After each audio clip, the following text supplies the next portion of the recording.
Don Sutton, a cool cookie. I asked him about his state of nerves today. Well, I don't. Maybe I should be psychoanalyzed or something because of it, but it's fun. I like what I do, and I just can't think of anything I'd rather be doing today.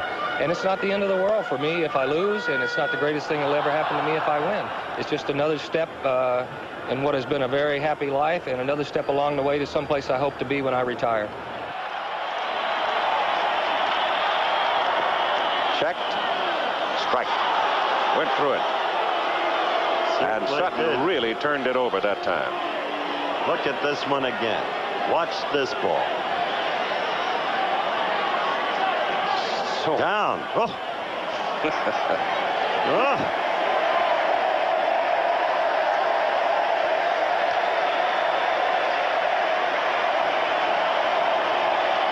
Bottom of the 8th inning for the American League Eastern Division Championship. And Sutton snaps one off, and Murray swings and misses for a strike.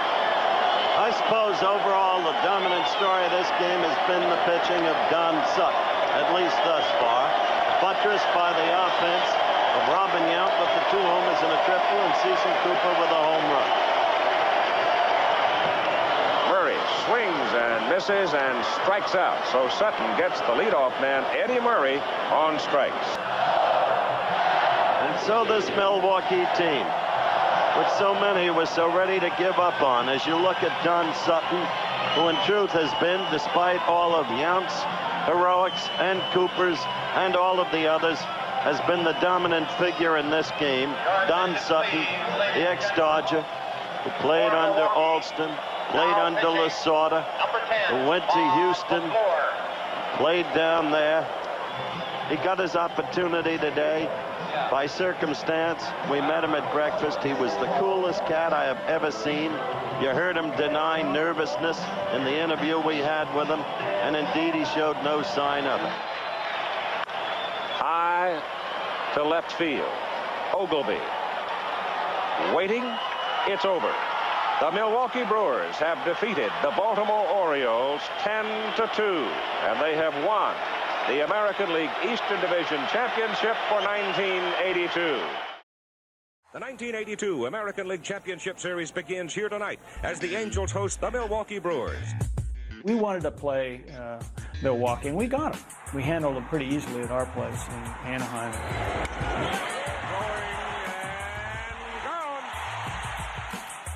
We were kind of sleepwalking. Big bounce to third baseman Molitor off his glove into left field.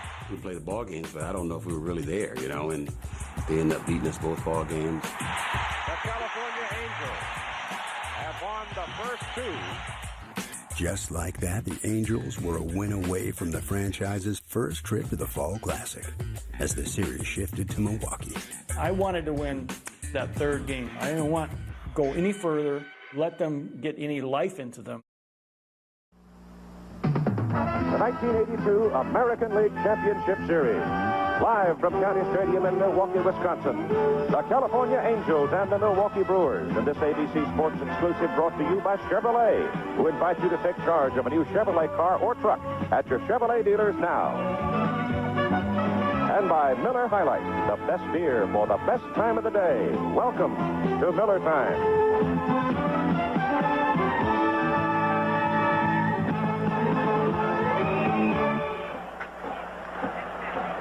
And so we are ready to begin with the activities leading immediately to game number 3. The California Angels leading 2-0. The 2 managers, actually it's Ron Hansen out representing the Milwaukee Ball Club, along with Gene Mauch of the California Angels, meeting with the umpiring crew, going over the ground rules, making sure everybody remembers and knows well what is about to happen here this afternoon. And now, the young men who sang the national anthem for us in the opening game in Anaheim are again at the microphone here in Milwaukee. The national anthem with the Letterman. You see by the dawn's early light what so proudly we hailed at the twilight's last gleaming, whose broad stripes and bright stars through the perilous fight o'er the ramparts we watched were so gallantly streaming, and the rocket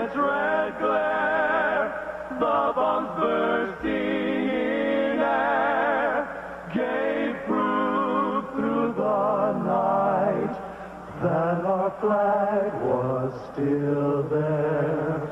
Oh, say does that star-spangled banner yet wave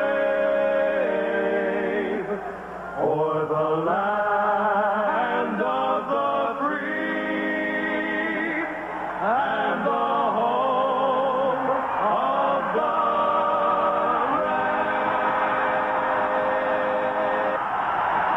The Letterman and the national anthem, and the crowd's up for this one.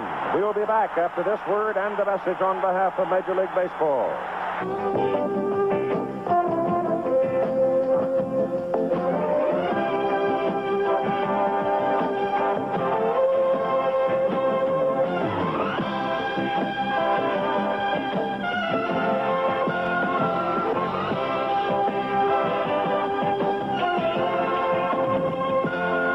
Baseball fever.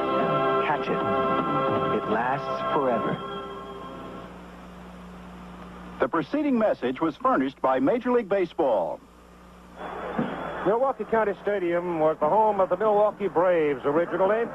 Then, when the Braves left and went to Atlanta, this man right here, John Doyne, was a county executive at the time, and he was a leader in bringing baseball back to Milwaukee.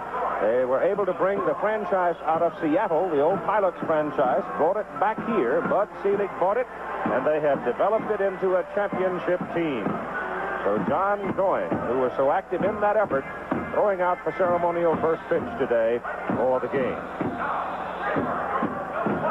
I'm Keith Jackson, along with Earl Weaver and Jim Palmer. And we're just about ready to go as the umpires have assumed their positions today. And back of the plate will be Rich Garcia. The Milwaukee Brewers waiting now to be summoned onto the field. And we'll be ready to go on an absolutely glorious October afternoon. I've heard so many people today who live here say they just don't get days like this in October. And it is a beautiful afternoon for baseball. So now let's check the batting order for the California Angels, who will be coming up first as the visiting team. And leading off for the Angels will be Brian Downing, 1 for 7 in the series. Rod Carew batting second, 0 for 8. Reggie Jackson hitting third, 1 for 7 with a home run. Freddie Lynn's the big hitter. He has 5 hits and 8 trips, including a home run. Don Baylor, another big hitter, with 5 runs batted in for the Angels, the DH. Batting sixth, third baseman Doug DeCinces. He's 2 for 7 in the series. Bobby Grich, the second baseman, 3 for 5. Tim Foley, the shortstop, 1 for 6, but he was good for an RBI. And Bob Boone, who's knocked in 2 runs, batting number 9. Don Sutton will be coming to the mound to pitch for the Milwaukee Brewers in this ball game. Don Denkinger is on the field as an umpire today, but last Sunday, Denkinger was the man behind the plate in Baltimore when the stuffed ball appeared. And the baseball rules have been changed some. They're changed like all athletic rules as the years go by. They make them a little more sophisticated, sometimes give a little more judgment to an umpire. So let's spend a moment with Don Denkinger for some definition. The incident with Sutton on Sunday last when the scuffed ball was discovered. Where did it come from? Well, not sure where it came from. We only knew that the last hitter was throwing that baseball and it was scuffed. And Mr. Sutton, coming from the National League, maybe was not aware of how we deal with it in the American League, that it's illegal to throw a scuffed baseball. So I went over and I informed him that it was illegal to throw a scuffed baseball in the American League. And from now on, if I find a scuffed baseball that he's throwing, then he would have to be ejected. And he said, that's good enough for me. He said, I didn't realize it was my responsibility, but now that you told me, we'll go from there. Okay, the umpire's definition of what it was that caused a little brouhaha last Sunday in Baltimore. Well, I really didn't know myself what was going on. Jim had given the ball to Denkinger, and after he had left the Milwaukee dugout and come back to home plate, I ran up and I asked him, I said, Don, now is that a warning to be warned? Or he said, no, sir. He said, I've warned him. If we find another scuff ball, he'll be out of the ball game. Checking the defense for the Milwaukee Brewers, Cecil Cooper remains at first base. Moving over to second base, you have Jimmy Gantner, who's feeling better and better as the days go by with that rib muscle. Shortstop is Robin Yount, who's hoping he's got some base hits in his bats today. Over at third base, Paul Molitor, who needs to be getting on base today to get the Milwaukee machine in motion out in left field. Ben Ogilvie, who's the home run man and RBI man for this club. Over in center field, you got the big guy, Gorman Thomas, who hit some bullets in batting practice. And moving to right field, you have Charlie Moore, who patrols that area defensively and bats toward the bottom of the order for Milwaukee. So we're about ready to go with Ted Simmons now settling in to warm up his pitcher, Don Sutton. And Ted Simmons came out with sort of a set jaw look this morning himself. Don Sutton, who was as loose today as he was last Sunday before the ball game, came out. I asked him this morning, I said, what in the world do you do when you get out of bed on a day like this when you know that so much is on your shoulders? And he laconically said, I get up, wash my face, go downstairs, read the paper, and have a cup of coffee. And then I try to talk him into mixing up that raw eggs and orange juice, and he had trouble with that. There are your umpires. Garcia back at the plate today. And you move down the line. Palermo at first, Al Clark at second, Don Denkinger at third, and down the right field line will be Bill Kunkel, and Larry Barnett will be down the left field line, and Brian Downing now steps in. You see the numbers for him on the playoffs, the 2 games we've had, plus his regular season performance figures. And the first pitch of the ball game in game number 3. Inside corner. Back one. And that's what you're going to see all day. Don Sutton will hit the corners if he's sharp, and he's got a good curveball. And sometimes the ball doesn't go straight. That ball seemed to move right there. Not that it was scuffed. But, well, it's supposed to. I mean, good pitchers with good stuff. And Sutton was throwing 85 an R radar gun. If he had another 4 or 5 miles per hour, that can be up around 90. So he's got good stuff. Popped up on the right side. Cecil Cooper has the play. Drifting toward the line. Steps just over the line and makes the catch for out number 1. The dimensions for the ballpark here, 315 left and right, 402 in dead center. Natural grass here, and it's in very good shape. The Packers played a ball game here, but it's all rolled out, very smooth and fairly gleaming for this afternoon's game as Rod Carew steps in. Rod, who has had trouble with the bat in the series, but had a shot, cortisone, to help that ailing hand of his, and said a little while ago that it felt much better. Looks like it, too, as that's line to center for a base hit. A little inside-out swing there that Rodney can do as well as anybody else in baseball. That is his first hit in the series. You just see a fastball in the middle of the plate. Here you see it's right down the middle. Rodney, as you said, Earl, does it very well. We've always marveled at his ability to hit the ball softly over the infield. And just when you think that you can defense that, he can hit the ball hard up the gaps. Not too much of a home run hitter.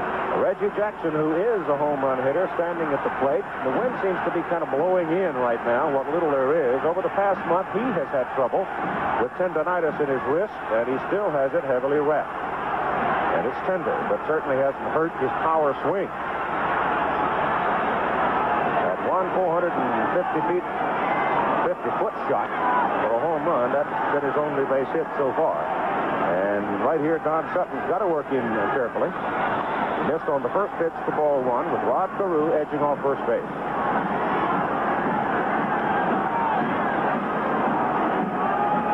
I really think the key to this ball game is for Sutton to stop him in the first inning and let his hitters get on the board. Fouled at the plate, and it's 1-1. Being very deliberate with Reggie Jackson with a count of 1-1. Strike 2, outside corner. And that's the sharp breaking ball that Sutton throws so well. He'll throw it any time in the count. 3-2, 2-0, 2-1, 3-1. And that's a sign of a good pitcher. And you don't win 258 games by accident. The 1-2 pitch to Reggie Jackson. Carew off first. Checking up. I think it was a ball on the outside half of the plate that he got Reggie to go for. Crowd cheering that one, and we will take another look at it. The ball seems to be moving away from the left-hand hitter and into the right-hand hitter. That was almost the exact same pitch that he threw the first pitch of the ball game. Rich Garcia going to the mound as Freddie Lynn comes to the plate, looks at the baseball. Sutton and Garcia visiting. It's still bright and shiny. You know that there's a It's a pretty good wit going on between those two, because Garcia is a very witty fellow himself, and Sutton is particularly good at repartee and the barb. So here's Fred Lynn. 5 for 8 in the series, and it's ball 1-3. My feelings would be, if I were in a dugout, not fortunate enough to be, but to let my ball players think about getting strikes rather than to worry about a scuffed ball and sinking, because if they make them bring it up, they've got a better chance. Ball 2 to Fred Lynn. He worked him outside on successive pitches now. Let's see what he'll do with it. And I certainly hope that anybody doesn't think that we're detracting from Don Sutton's ability by the fact that he may scuff the ball every once in a while. Runner goes, throw by Simmons, too late. Carew steals it. Sutton just pretty much ignored Rod Carew over there at first base, and he just cantered on down to the bag. Well, we've always said that Rodney scampers. He only stole, this is 11 stolen base of the year. He was thrown out 17 times, which is a large amount of time to be thrown out, a guy with his speed. But the Angels aren't a running ball club, and of course here they're trying to get a runner in scoring position. They were able to do that. It was really not a running situation. 2-0 and a fellow that can hit the ball out the ballpark. So they got him by surprise. They certainly got him by surprise. There he's high to Fred Lynn, and Lynn is aboard. That is the first stolen base by either team in the series.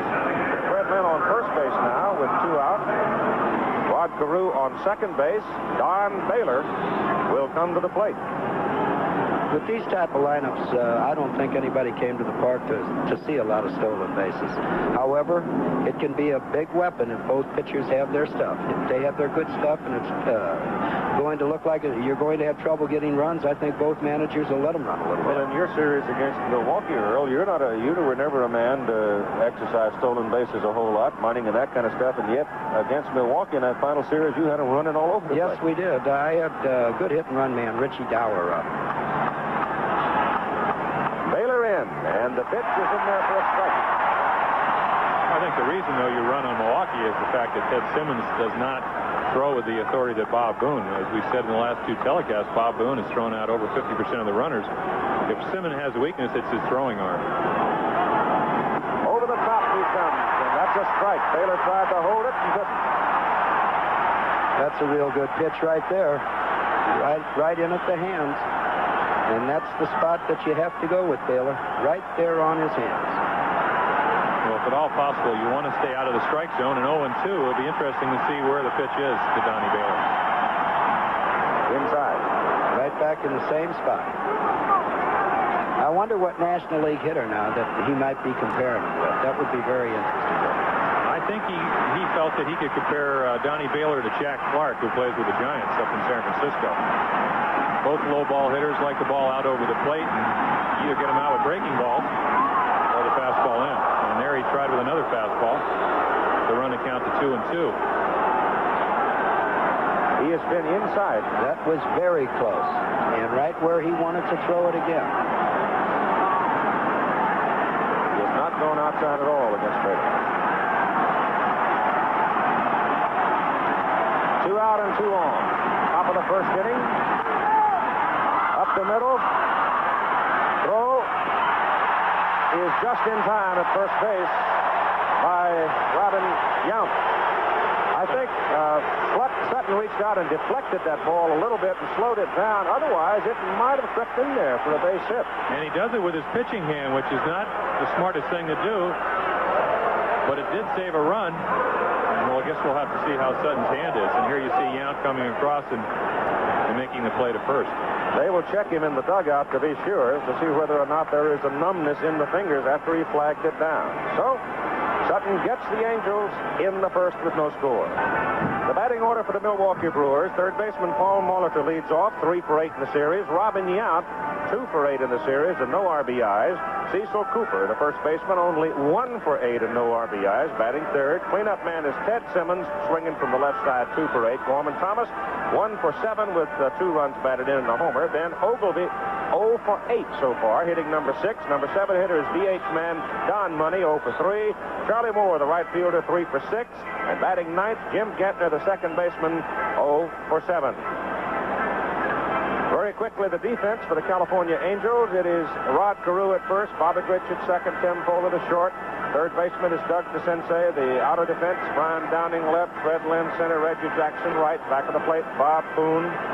Out on the mound, Geoff Zahn.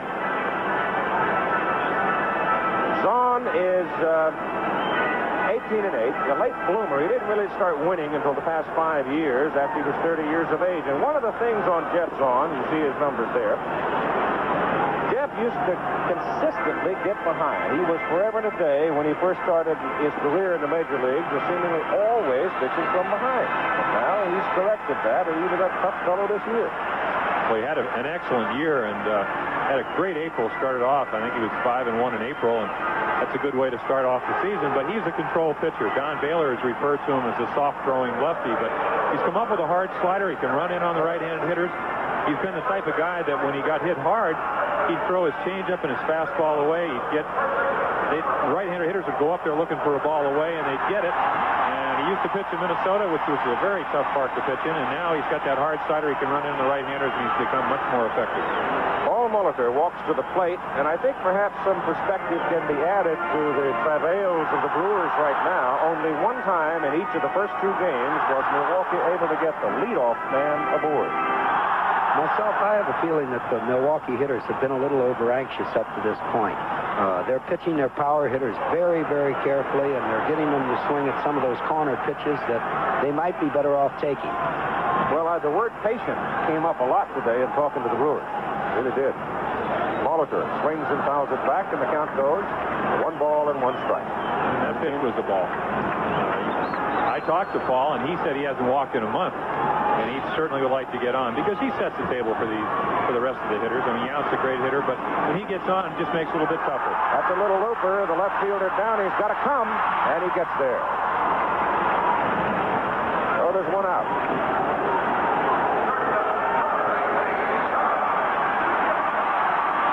So there's the definition over the last 7 games, the last 5 games of the regular season. Batting average of 242 and the ERA of 6.79. You put those 2 factors together and see where they're getting beat. Very simple. Robin Yount, right. There you could see a breaking ball on the first pitch, which has kind of been the pattern. They've tried to get ahead with a breaking ball and then throw the hard stuff in or away.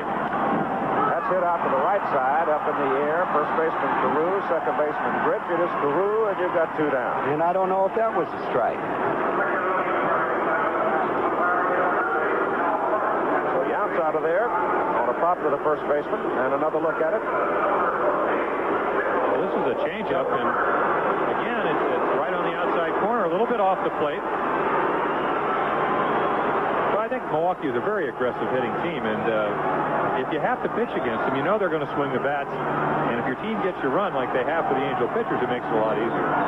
2 out base hits don't hurt you as much as other guys. No, there are pitchers that can pitch in the American League out of the strike zone. We have one of the best on our club in Scotty McGregor. If they're going to swing at balls, he's going to keep throwing. Cooper takes it for ball 1. And this is the fellow here that's got the hit for the Brewers today. Cecil Cooper. Hitting in the number 3 spot. 1-1. Don Sutton had gone to the clubhouse to have his hand checked. He is now back in the dugout, so apparently he's all right.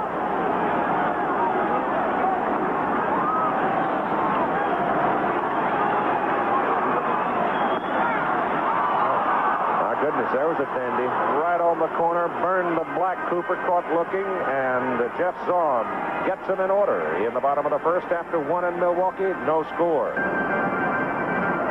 There's Jimmy Slayton out in the Milwaukee. And he's watching one of our guys do his thing there and maybe thinking about what happens when he gets tired of throwing fastballs. And that's where that's the picture our cameraman was taking there. Looking back in toward home plate. And the shadows now are out around the the first base area, so the shadows will become a factor as the day goes on here, and we're going now to the top of the second inning for California. Don Sutton out on the mound, 37 years of age. He'll be working to Doug DeCinces, Bobby Grich, and Tim Foley. I talked to Doug at breakfast this morning. We were talking about Sutton becoming familiar with the hitters. Doug went to the trouble to call Eddie Murray. Eddie had pretty good success in the 2 ball games against Sutton, and Doug asked Eddie what he thought he might expect, and I'm sure the information he got from Eddie he passed on to some of his teammates. Jams him, fouls it back. 1 ball, 2 strikes. Well, we talked about Don Sutton's curveball. I would think, Earl, that he's one of the few guys that I know you can go up there looking for a curveball, and his curveball is that good that you can't hit it. And there are not too many guys. Steve Stone a couple years ago. Yes. You remember Stoney. They know Steve's curveball was coming. He threw at different speeds. Throw to first. In time. Again, Don Sutton reached for that bouncing ball over the mound with his bare hand. Better quit that. Robin Yount scooting over to get it. Well, Yount has great range and goes to his left and has a strong arm, and it's not really that difficult to play because the ball wasn't hit that hard. Watch him stick that pitcher hand out there again. There's a good breaking ball, and when you throw a curveball, you usually fall off your left. And in fact, almost every pitcher that I know falls off one way or the other, and it's real hard to throw a quality pitch and then come back and be in the proper fielding position. One of the few guys that I remember is a guy like who's playing for St. Louis, Jim Cott. He comes set every time. Scotty McGregor on our ball club's another guy. But normally you just throw off the ball as hard as you can and fall off whatever side. Count on Bobby Grich now, 2 balls and no strikes. That's fouled at the plate. 2-1. Good pitch there. Grich swings and misses, make it 2-2. And again, we see the 2-1 slider. When you can throw that pitch and throw it in the area that Sutton did, he's going to be tough. He's changing speeds very well, too. He's had some hitters out on the front foot already. A little low. Count's full now. First full count of the day. 3 balls, 2 strikes. I think an interesting comment that Terry Crowley, one of the premier pinch hitters, and who got a single up the middle, and I think in the 8th inning off Sutton in Baltimore on Sunday, said it's real hard to go up there and get any kind of purchase. He makes excellent pitches, doesn't give you a pitch to hit for a home run. Well, he went to 3-2 and struck out Bobby Grich. 2 down for Tim Foley.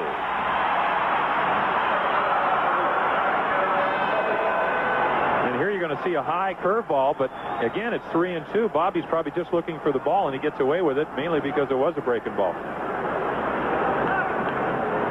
Well, again, we like to pitch Grich up ourselves, so that might have been there on purpose. Ball to Foley, who has great bat control, goes way up the handle. In the 1979 World Series against Baltimore, he didn't strike out in 30 at-bats. He's a tough guy. Roller to Yount. Robin's throw is on the money. So Don Sutton retires the California Angels in order in the top of the second inning. After 1.5, there is no score in Game 3. We have a cameraman way up there on the roof. Boy, we got this place covered, I'll tell you. I hope he's got some rocks in his pocket and a hook on his coattail in case the wind starts to blow. Actually, the wind is blowing in still, and it's kind of a chilly wind. The white sunshine doesn't really give you the feeling that it's a little nippy, but it is. And the shadows now continue to creep out onto the playing surface. So it's going to be out around home plate very shortly. The wind's blowing harder now than it was right before the ball game started. Ted Simmons up for the first time. Brewers went down in order against Geoff Zahn in the bottom of the first. You've got Simmons, Gorman Thomas, and Ben Ogilvie. This is one of those ballparks, if you're a pitcher, and the wind almost always blows, you come out here rooting to be like today where it's blowing in. That's foul. And if you're a hitter, you want it blowing towards those bleachers. It's a good park to hit in. Simmons going from the right side today. We saw him from the left side against Bruce Keeson, and from the right side against Tommy John. So he switches. A little more power right-handed. Pops him up. DeCinces in foul ground. 1 out. Geoff Zahn has showed me that he's not going to be easy today. He's mixing speeds excellently himself. And that's one of the reasons you win 18 games in the American League.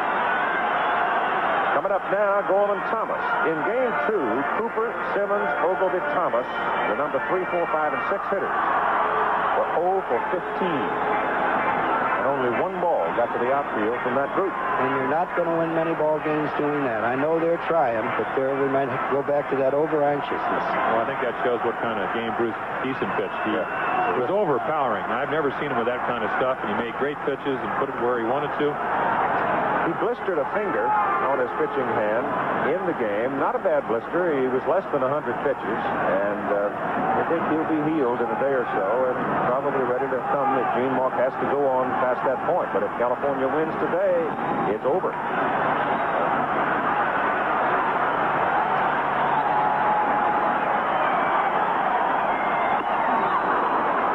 Bobby Grich is really playing him to Phil at second base. He's almost directly behind the pitcher's mound. He bent that one in most efficiently and just dove right underneath the swing. There we can see where he is. Yep. Well, when you get up in the count, you play a hitter more to pull than you would if he's behind. Strikes him out. That looked like it was a high pitch. It was a high fastball, and he must be throwing well because he went 3-1 and he threw a fastball right by him. And here, 3-2. Hit it if you can, and he couldn't do it. And it brings to the plate the left-hander Ben Ogilvie, the left fielder, who is yet to collect a base hit in the championship series.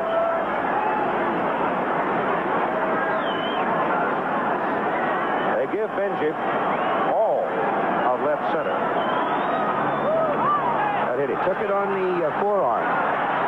It was an off-speed pitch, wasn't it, Jim? Yeah, and I think Geoff Zahn's going to say something to the umpire that it looked like Ogilvie made no effort at all to get out of the way, and there has to be some effort on the hitter's behalf to do that. Here it's just a high changeup, and Benji wanted to hit it. Well, I guess when you're 0 for 8, you got to think of some way to get on it. And the changeup's the best I would suspect, because I've never been hit. I've got out of the way quite adeptly. The word in the dugout is take one for the club, but you don't have many guys do that. Well, Don Baylor did it many years. I am amazed. The ball would bounce off his body, and it hurt me from the dugout. Don Money is at the plate, and Geoff Zahn hits the strike zone at the knee. Strike one. They play Money to pull, but I don't think they play him as much as we do. That pitch is up. 1-1. Now the shadows are out where they're going to become a factor between the pitcher and the hitter. Ogilvie off first base. Money pops it up. Doug DeCinces comes in. Carew comes in. Zahn calls off Carew. DeCinces makes the catch. And we continue in a scoreless game after 2. County Stadium in Milwaukee as we move to the top of the third inning. It's full of folks. And it'll be Bob Boone, ninth man of the order from California, to lead off, followed by Brian Downing and Rod Carew.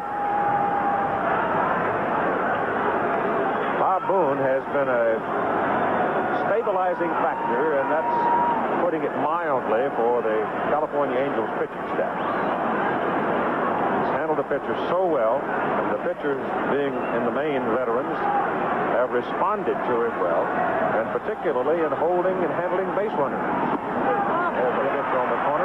That's an amazing stat to throw out 50% of the runners, because you figure you only have your Hendersons running and the guys that can steal a base.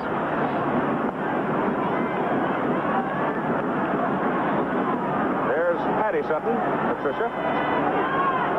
To go back to the point we're talking about with Messrs. Henderson and the speedsters of the American League, Bob Boone caught him 6 out of 13 times. To the hole, cut off by the third baseman Molitor, throws him out, 1 down.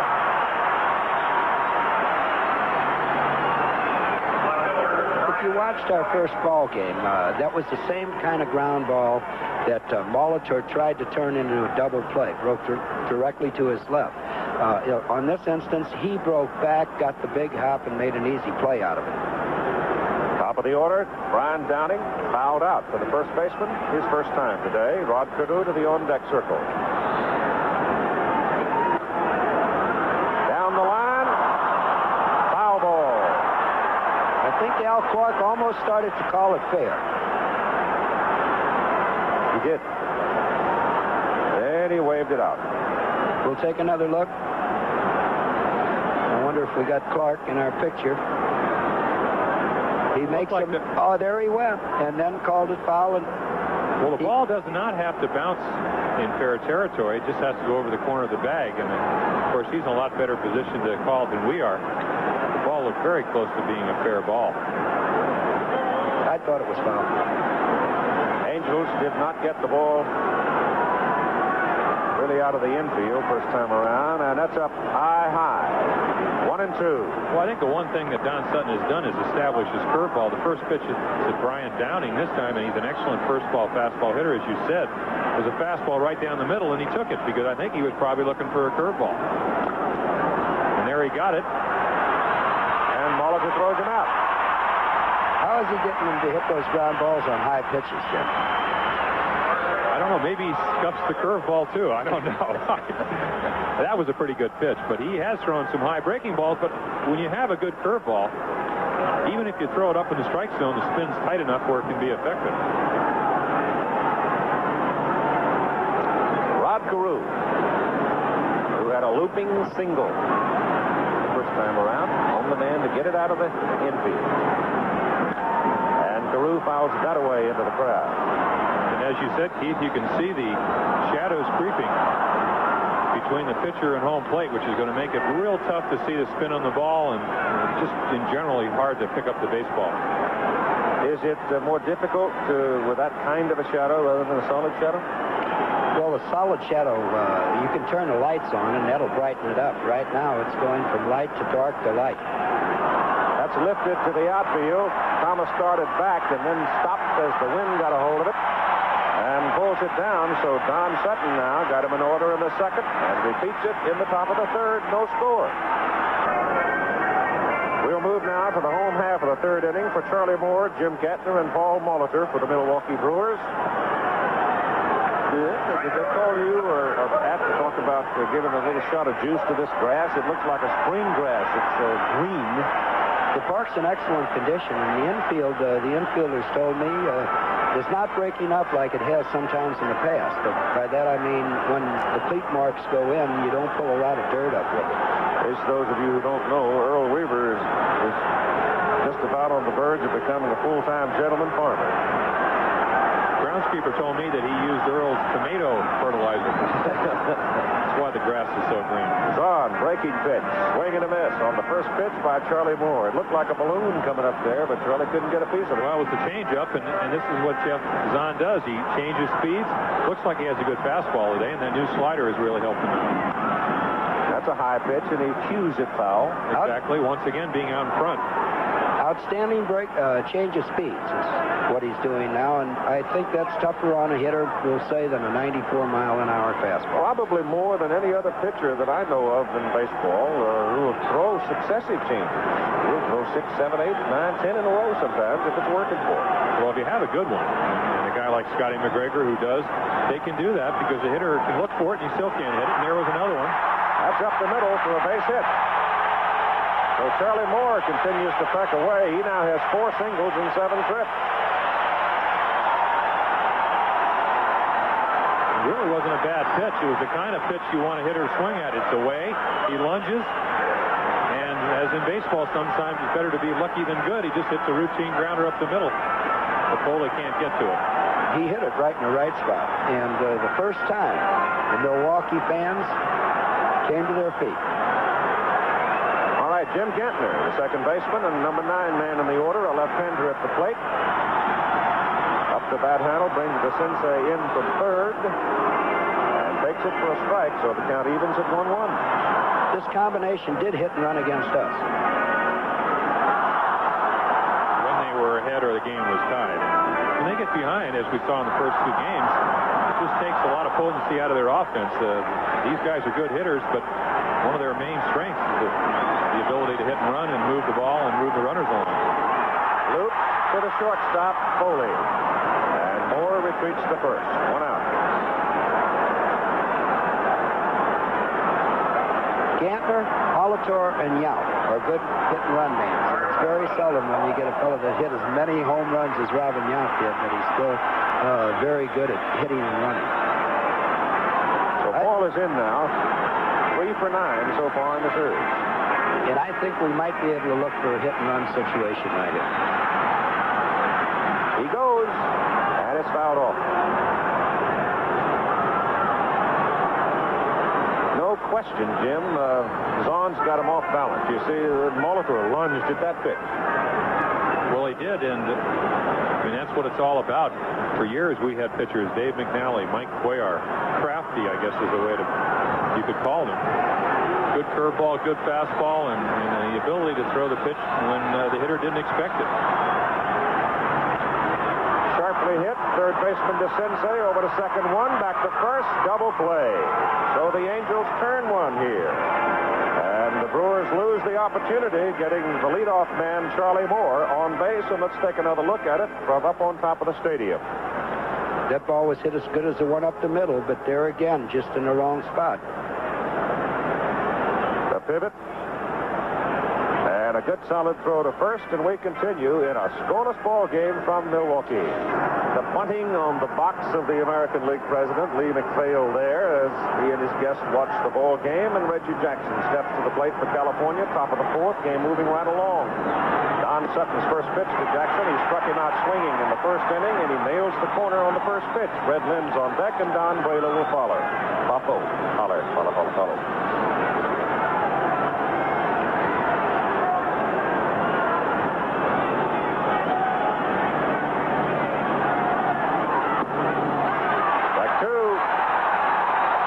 Reggie's been kind of quiet for the first 2 games and into this one. He did hit that long home run, 430-foot home run. Reggie's only been quiet with his bat. I mean, he always has something to say. Struck him out looking. And he was looking for something, too. It might be that type of ball game where one good guess by a hitter is going to win it. And here the 2-2, perfect pitch. It's right out there on the corner, almost a little bit outside, and you could see Simmons move his glove back, which good catchers will do. Sometimes it gives the umpire a distorted look at the pitch. Reggie can take that pitch and hit it over the left field wall, though. Only if he swings. Pitch is low. Sure, it's obvious to you watching that the home plate umpire, Rich Garcia, has the protector inside, so he's down low in his posture. 2 balls and no strikes to Lynn. He walked Lynn, Sutton did, back in the first inning, and he's in a hole here, 2-0. Up the middle for a base hit. So Lynn continues to swing a hot bat. He nailed that one.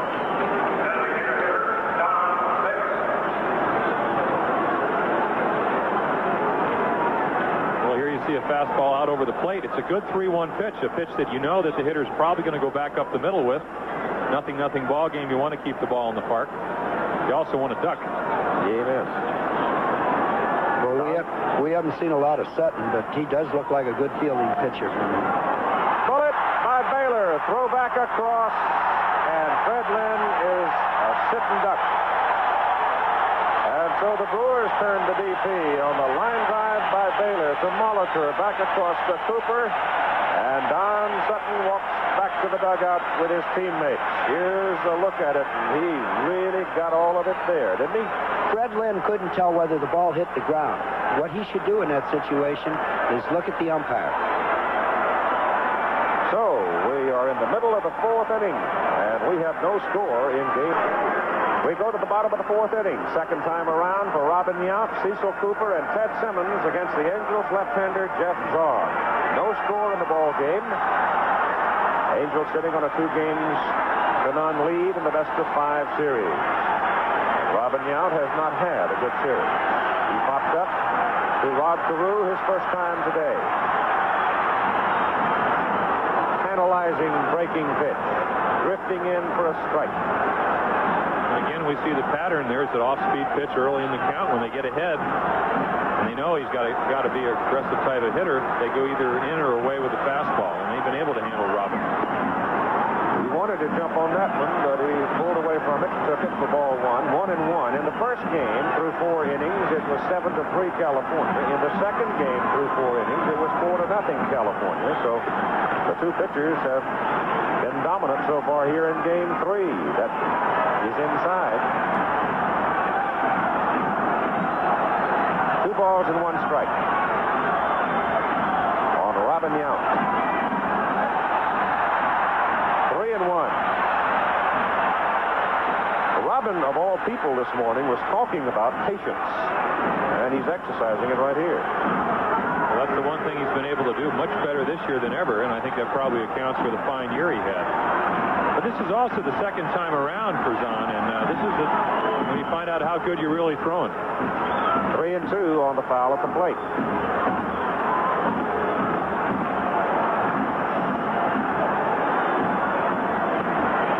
Again now, shifting a little bit, and we've got a balloon drifting down. It may go on back into the crowd, and it will, so it will not interrupt play. With a 3-2 count on Robin Yount. Inside, ball 4. So he works in for a walk. We've talked about Bill Kunkel wearing the balloon protector. And game 2, Kunkel was back at the plate. Now you can see his posture in relation to the catcher and relation to the hitter.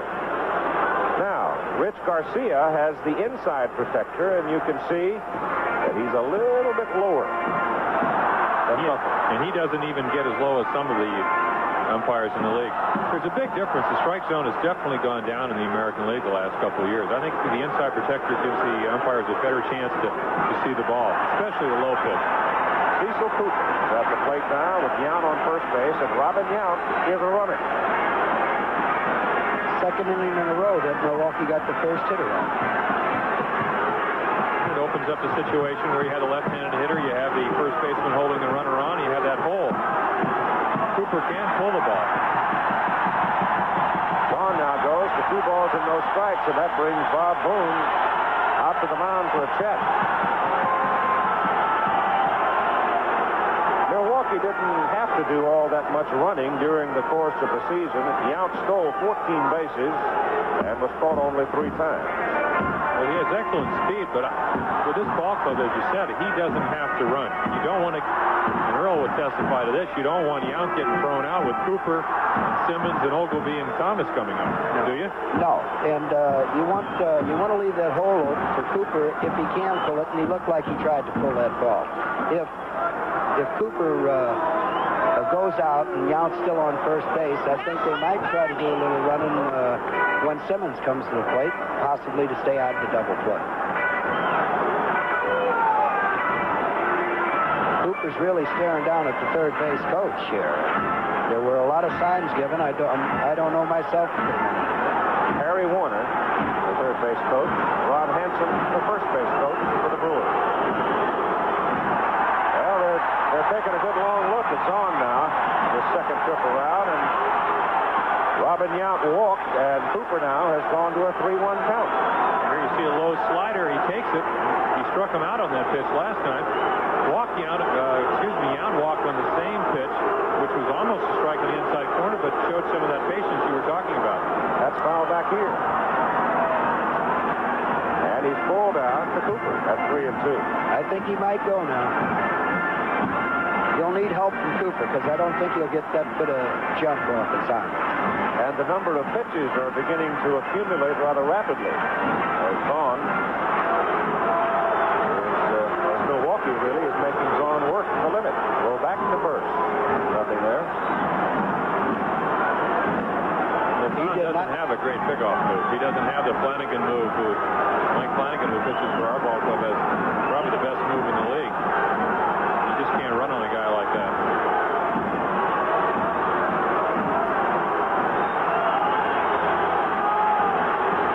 And we'll get a chance to see Boone's arm if he misses it.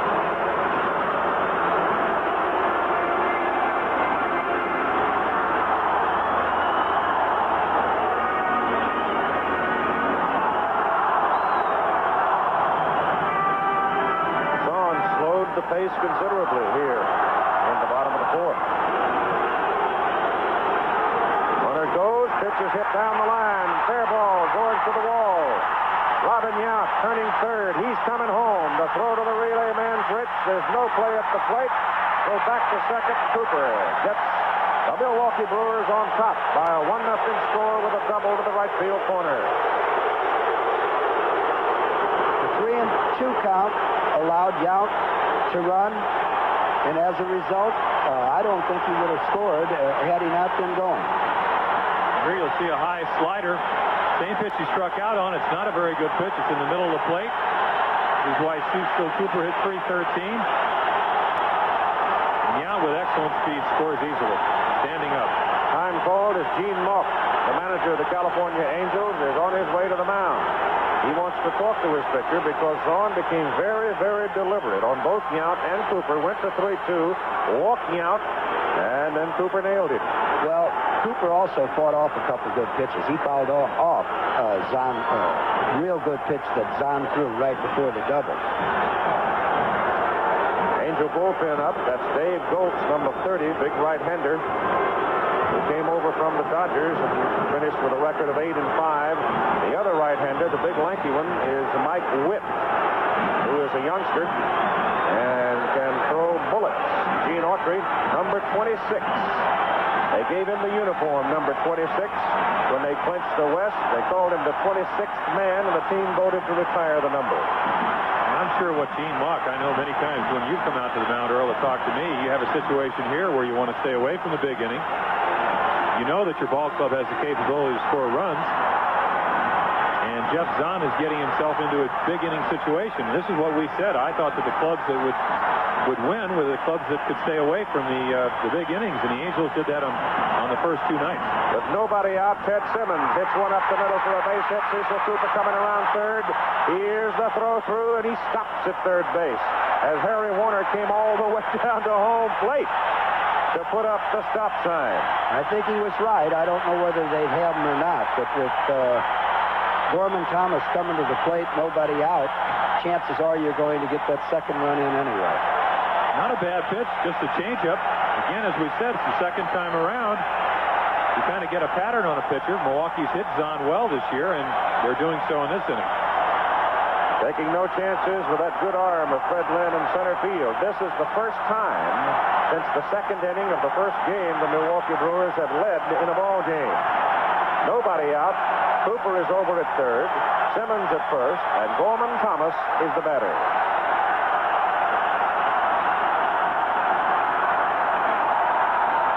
Well, this crowd is alive. A 2-1 pitch. He hits it in the air. Center field. Lynn back there. Should score Coop from third. There's the catch. The throw comes into second base. Cooper canters home, and it's 2-0 Milwaukee.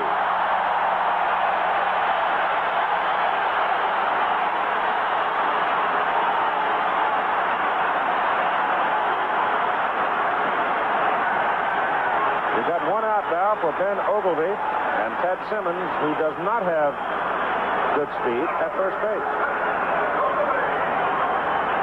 I'm almost certain they'll let Simmons stay there, and that gives Ogilvy the hole to shoot at. That's two reasons.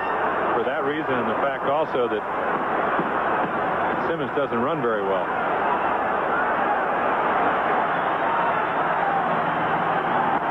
Hit to the right side through. Base hit. Simmons will turn at second. He's going to third. Jackson's throw across to DeSensei. He's safe.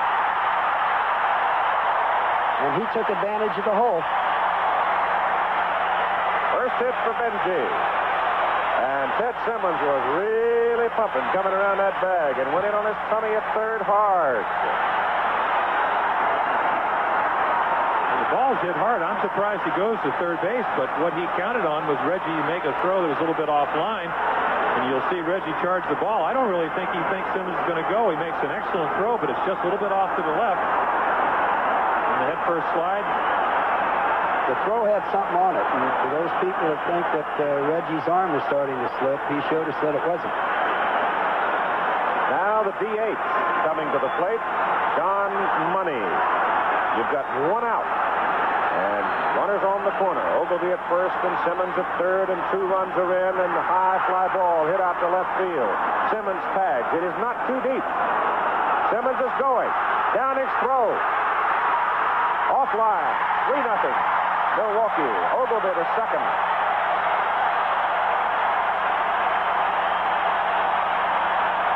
Two down.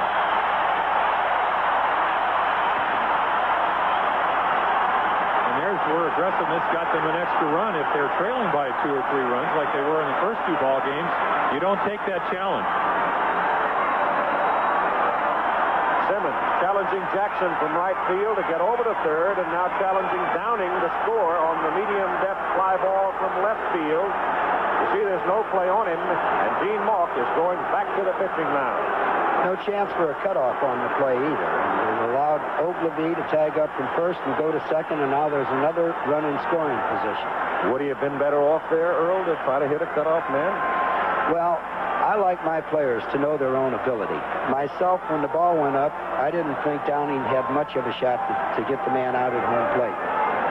We're going to get a new California pitcher. It looks like it's going to be the young right-hander, 6'7" Mike Witt, replacing Geoff Zahn, and we'll be back in a moment. Mike Witt will come to the mound now for California. His record on the year, he stands 6'7". He throws hard. Yes, he does throw hard. And he's capable, believe me. Just a youngster. Amidst all the tumult, there is the ultimate composure. Really relaxed.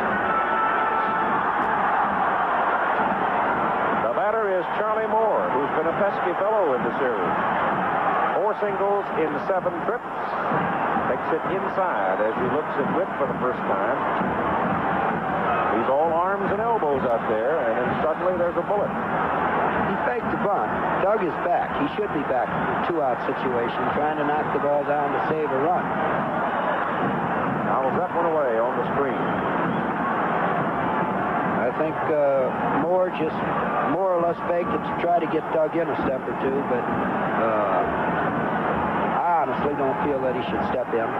He's back a good 6-8 feet behind the bag. If Moore wants to give it an attempt, he's got a good chance of doing it. And by that I mean bunting the ball down the third baseline.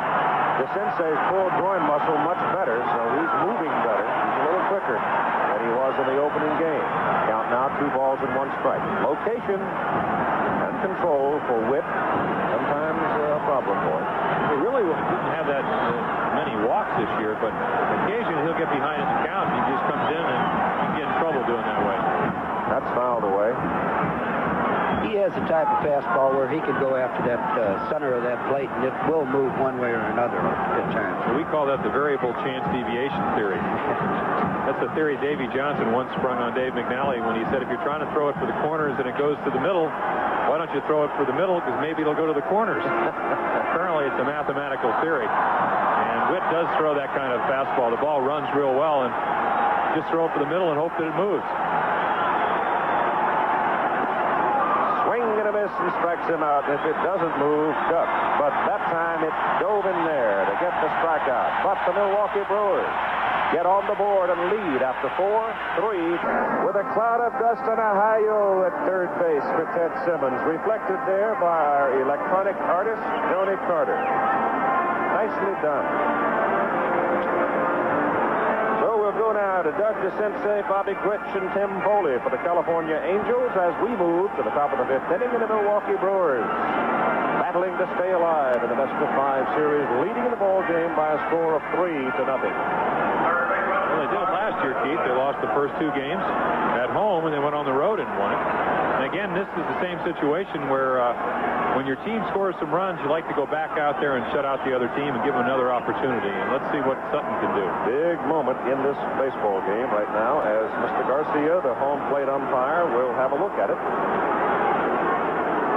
And in case you somehow have been underground and missed the story, we had a stuffed ball thing happen over in Baltimore last week. One showed up. Sutton was warned on it. And obviously, they're going to go out and check it once in a while. And there's a shot up the middle by DeCinces for a base hit. It was thrown up around the letters, or at least up in the neighborhood of the letters, and he just jumped on it. I I think it was out of the strike zone. But Doug DeSensei is, again, I'm repeating myself from another ball game, but he's one of the best high fastball hitters in the American League. And also we have a situation where the shadows have kind of dissipated as far as affecting the batter and the hitter. Everybody's in the shadows and probably seeing the ball a little bit better. The pitch to Grit, swing and a miss.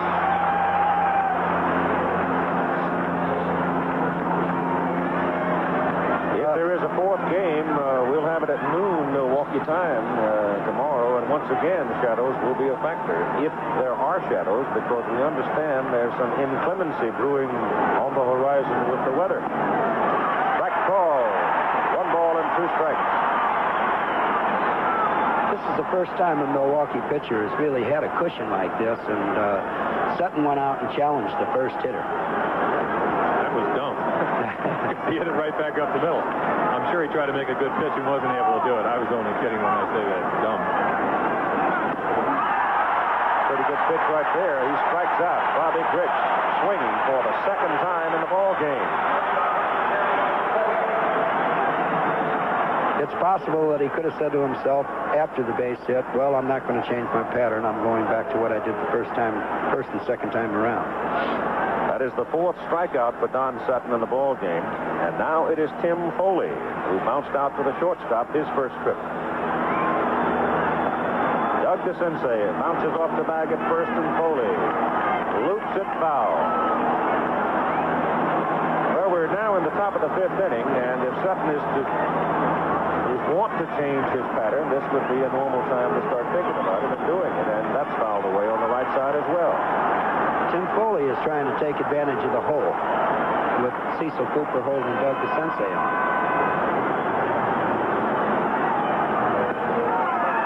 Throws the bat at the ball, striking out, or was it a foul tip? Foul tip. It was a foul tip, and Simmons tried to act like it hadn't hit the ground, but it did, and Rich Garcia called it right away. Yeah, you can see it foul there. Don Sutton has to do a little jig out pitcher's mound to dodge the bludgeon. 1-2 pitch. That's foul back. I'll tell you one thing, old Tim is hanging in there, isn't he? The grip on that bat that he uses is not much bigger than the grip on an average golf driver. It is really thin. He can go quite a ways up. You see he's put a piece of tape around it as a reminder of where he wants to go with it. And once again, he's fouled it off. He's fighting off some pretty good pitches. Charlie Moore keeps moving up in the right field position. He's pretty shallow right now. Foley is now fouled off 7 pitches against Sutton. There's Charlie. You'd see he's crept in quite a bit. Sutton's been pitching him away. You would think with a count of 1 ball and 2 strikes that he may come inside. See if Simmons moves in. He's just going up in the strike zone, and he strikes him out. Bad pitch, too. Well, that's the advantage of being ahead in the count.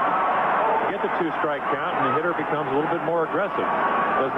Trying to protect the plate, just wants to get a piece of the ball. He knows it's a bad pitch, but he already committed himself too soon. So with 2 down now, here is Bob Boone. Doug DeSensei led off with a single up the middle. Rich couldn't move him over, striking out swinging. Now Foley, after fouling off 7 pitches, he strikes out swinging. And here's Boone with 2 down. To the shortstop, Yount. To the second baseman, for the lead runner, and the 3rd out of the inning. And so Sutton turns him away.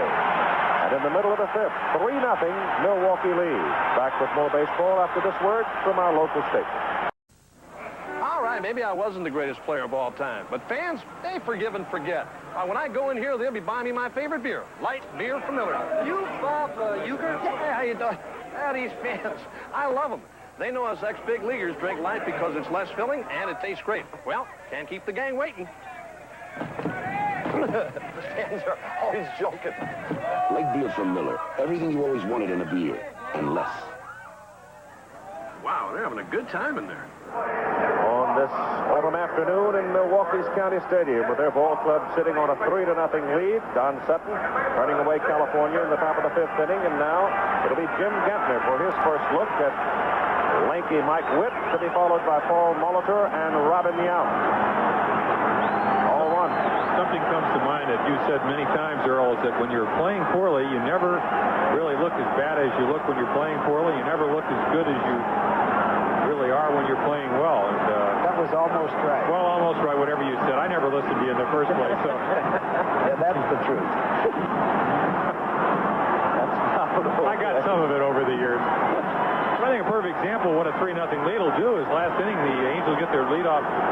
They're trailing 3-0, get the leadoff hitter on. They can't hit and run. They don't want to run themselves out of an inning. That's right. Boy, this fella's throwing hard. Yeah, he can bring it.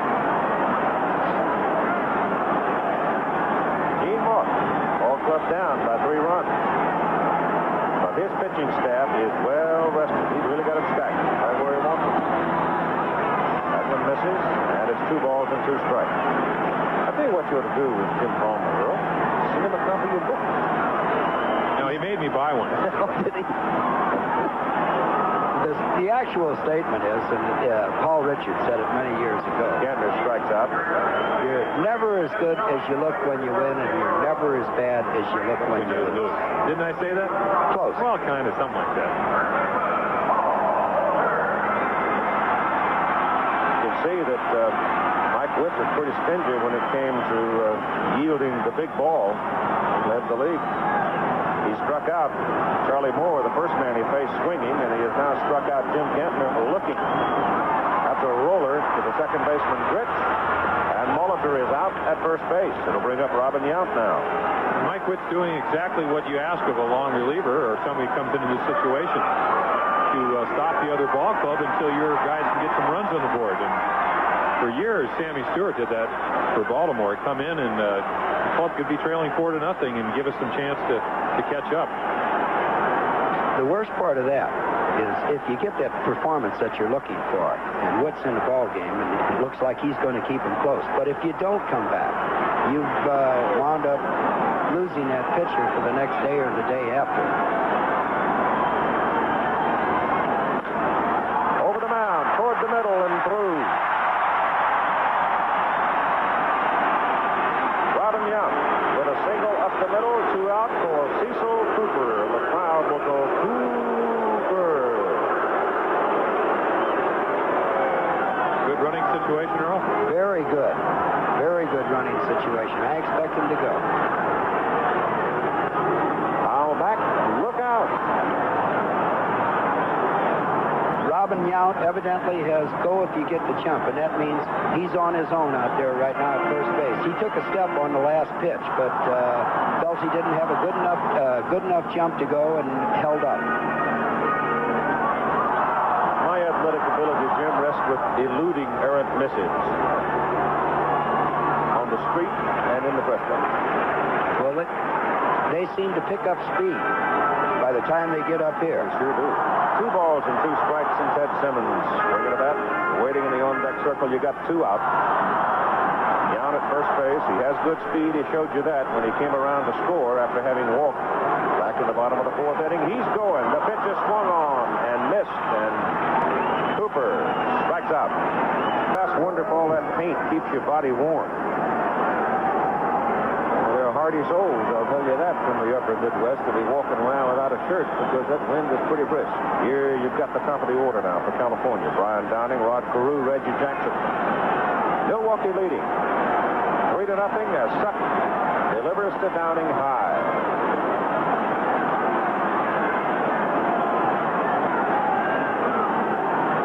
He lost in the 74 World Series. Dodgers did. Don had no decision. First outing in the World Series. He does not possess a World Series ring, and he really wants one at age 37. And all in circumstances where the ball game and the series was on the line, just as he is today, just as he was last Sunday. That's a high pop on the right side. Cecil Cooper in foul ground makes the catch. So Downing is out of there. Earlier today, in talking with Don Sutton, we visited on many subjects, including this one. 74 World Series, no decision. 77, complete game win. 78, a loss. Still no World Series ring. So I got a feeling your next boat on that. Well, I would really like to. When I started playing in the major leagues, I thought that if I could make an all-star team, if I could start and stay a starter for a while, if I could play in a World Series, and if I could win one, then I would have everything I could ever want. Thus far, all of them have come true except winning a World Series, and there's a great measure of satisfaction in playing in a World Series, but just once, I'd like to have the people from the other clubhouse come down and congratulate us. And he's out there trying to effect a move toward another chance in the World Series as he pitches to Rod Carew, and the count now on the California first baseman is 2 balls and a strike. Carew stung him for a base hit in the first inning and then lifted a fly ball to center field his second time up. First baseman Cooper, easy, 2 down. He let him hit the 3-1. It didn't work this time.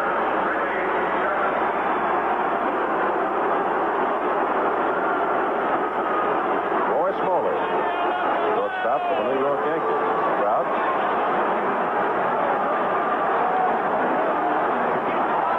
Sitting here watching his uncle Gene Mock manage his ball club. I rode up in the elevator with the whole family the other night, and I'm in there with Roy, and to tell you the truth, I really didn't, as many home runs as he's hit against us, I didn't recognize him. You know, he doesn't look as big. He never looks big. The ball just goes a long way. The ball just goes a long way. That's right. I think Keith meant to say up close. He doesn't look as big as he does on the field. Right. Luke and Gantner, the second baseman, just could not quite get to it. So it drops in for a base hit. You're watching on ABC Sports, Game 3 of the American League Championship Series. Let's pause 5 seconds to allow our local stations to identify themselves. This is WABC-TV, New York. Fred Lynn came in the hot hitter of the series. 5 for 8, walked, and then singled up the middle.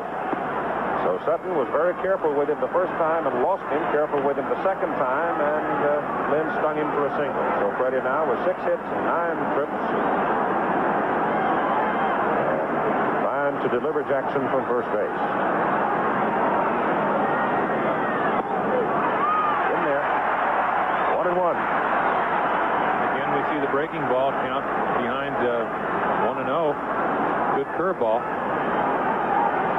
Brewers have to win to keep the series alive, and their hopes alive. California winning the first 2 in Anaheim on Tuesday and Wednesday. Outside corner, dandy pitch. 1-2. He's really moving the ball around, too. Well, Larry Haney, the bullpen coach with Milwaukee, and he's been around for years, probably signed about 1960, said he's never ever seen a pitcher that could do as much with a baseball and make it move as Don Sutton. Then swings and misses and strikes out. So Don Sutton now has struck out 6, and the crowd is roaring as he gets Lynn to retire the side, stranding Reggie Jackson on first base. In the middle of the 6th, 3-0 Milwaukee. Brilliant autumn colors as we come back into the ballpark now for Ted Simmons, Gorman Thomas, and Ben Ogilvie against Mike Witt. Geoff Zahn started, went 3 2/3, and the Brewers chased it with 3 runs.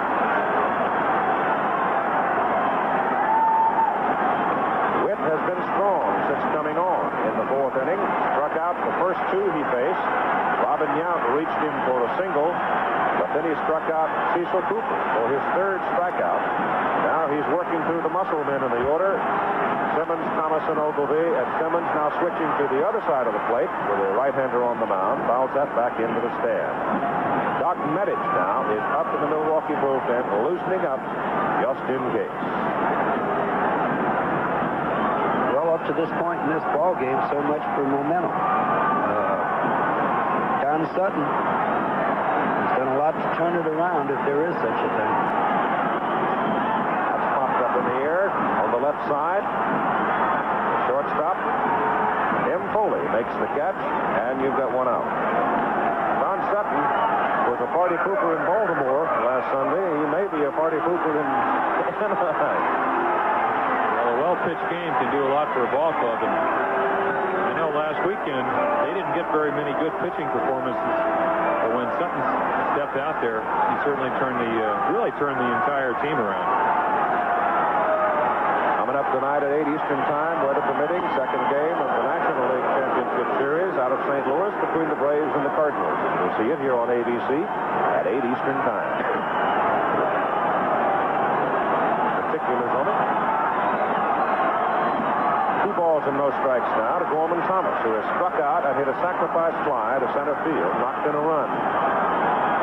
That's Freddie Federico wearing the glasses there, trainer, and who runs that clubhouse, the medical area of it for the Milwaukee Brewers. Goodness knows, I've known Freddie almost 30 years, I guess. He did some work on our producer, Dennis Lewin. Got a gimpy back. He's been keeping him upright. That ball is hit out into left center field for Fred Lynn, not too deep. Freddie drifting over, makes the catch. 2 down. This particular posture we have to assume in this limited area of the area we're working in here at County Stadium. I think I'm going to go see it. It's over. The only person that fits in this booth, Jerry Klein and Earl Weaver. Jim Palmer and I are over 6 feet. I thought I was going to get left out. Dan Ogilvy has finally got his base hit. Last time up. With a single down the right side. We've got 2 out. And Witt throwing hard. 1 ball and 1 strike. Well, we started this series talking about home run derby. It has not been that. Up in the air, DeSensei. Over in foul ground, looks up into the shadows of the sun, and gloves it for the 3rd out. So Mike Witt continues to do an outstanding job in relief. But Milwaukee's leading 3-0. Grandma, young fella enjoying his popcorn and having fun with his dad at the ballpark as the Brewers lead the Angels by a score of 3-0. Now we'll move to the top of the 7th inning for Don Baylor, Doug DeSensei, and Bobby Grich. And the first pitch, Don Sutton. Don Baylor, who says that Frank Robinson, Don does, Frank Robinson helped him as much as anybody, getting things organized, getting himself together, and under Robinson, he learned a great deal about hitting the inside pitch. You know where that was? That was over in Baltimore. Yes, it was, and Frank took him to Puerto Rico within 1 year. I think that's probably what he's talking about, playing winter ball. In fact, I even played under Frank in Santurce, 1968. First year ever managed down there. 1-1 pitch. Just a little bit low.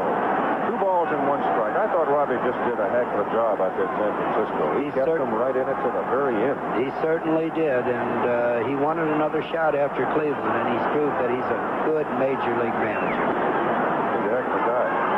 3-1.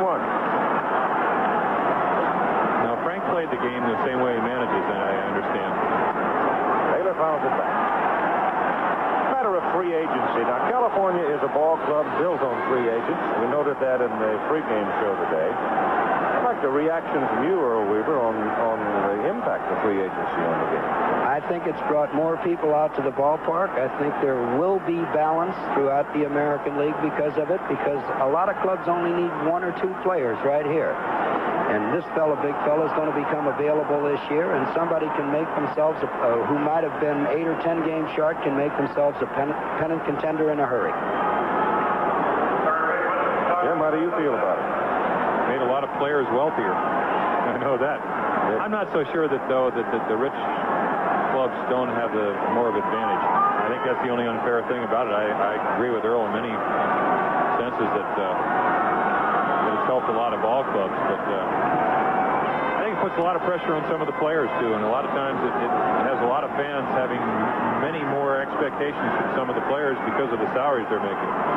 Don Baylor leading off, getting aboard. Second walk by Sutton, and now he pitches to DeSensei, and he's up with that pitch high, and DeSensei stung him on a high pitch back in the bottom of the fifth with a line drive up the middle. Now, the thing a manager has to worry about here is we know that Don Sutton did not want to walk Don Baylor. He'd even give in to him in that situation to keep the runners off the base, and that's when fatigue might be setting in. What do you think about that, John? Well, that's what you're trying to do out there. You don't want to get behind the leadoff hitter. He's probably the most important batter in every inning. He'll try to get that leadoff batter out. He went 3-1 on Baylor. He threw him a high fastball that he swung at, and then he came back with a breaking ball 3-2.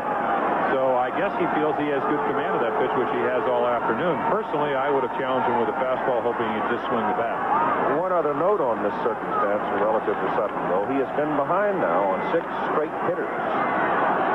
Well, that could be a sign of fatigue. The other thing, the off day is going... DeSensei, that ball came up and hit him right in the face. He grabbed his face, and now he is in obvious pain as the ball fouled off the plate, and it came right up and hit him in the face. Doug's had his nose broken 4 times, and he's not going to have it really fixed up until he leaves baseball. If that hit Doug in the nose, it could be very, very serious. Apparently it is, because he's reflecting the pain and the frustration of it. You see it ricochet right up into the face. Well, he also wears contact lenses, so that could cause some discomfort. They've got a little pad out. First day of spring training one year. On the first ground ball hit to Doug, it took a bad hop, hit him in the nose, and we lost Doug for a good 20, 25 days. Boy, that's an aggravating thing to have happen. He has had such a marvelous season. What a terrible shame it would be if the California club did go on and win, and Doug never got to play in this World Series after all the things he did to help the club be where they are today. Ned Burgett, trainer, is out there administering to him, and it was a wicked blow. He was off balance, and the ball ricocheting off home plate had a good deal of velocity on it when it hit it. He's hurt.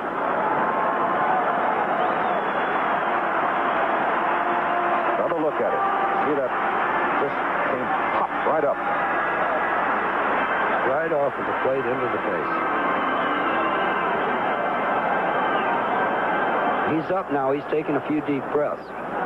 He did have a bloody nose. There's no way we can tell from here as to how severe it is. Well, DeSensei apparently does not have a broken nose. At least he's going to be able to stay in the ball game. May not really know if it's broken or cracked until later, but right now in the Milwaukee bullpen you have Peter Ladd, who threw well in his initial appearance, a right-hander, and Bob McClure, a left-hander. So they're getting ready, warming up in the Milwaukee bullpen. And DeSensei now is back at the plate with a count of 1 ball and 1 strike with Don Baylor on first base and nobody out. Don Sutton goes high and away with it to make it 2-1. This is the top of the 7th inning, and Milwaukee is leading California 3-0. They scored 3 runs in the bottom of the 4th inning. And the pitch to DeSensei, good for a strike. It is 2-2.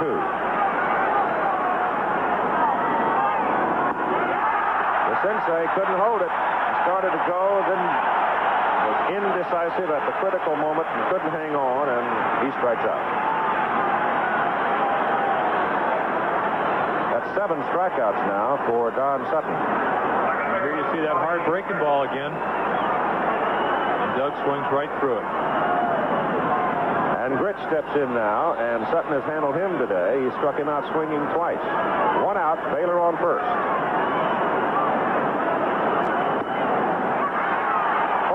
Is playing inside the bag at third as Sutton gets a strike on Gritch. You really can't afford to let the tying run come to home plate. Bobby wants to get on base any way he can, and he would certainly bunt in this situation if Molitor gave it to him.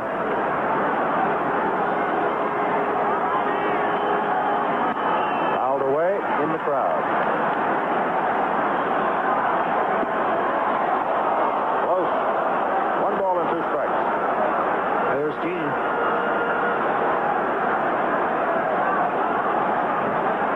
Taylor did not go that time. Now, big guy edges off first to see what he does. On 1 and 2.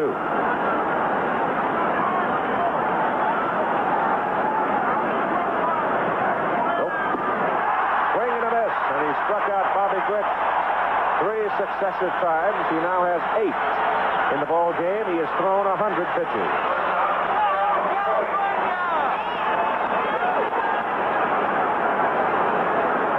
When you get past 100, Earl Weaver, you do keep your bullpen folks on the alert, don't you? Yes, you do, but it's a funny situation because I've watched Jim throw 140 in a game, and oh my goodness, that was close.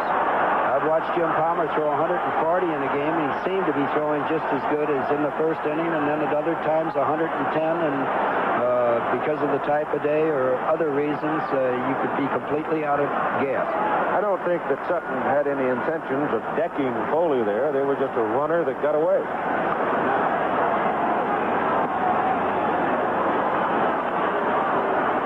Two balls and no strikes to Foley.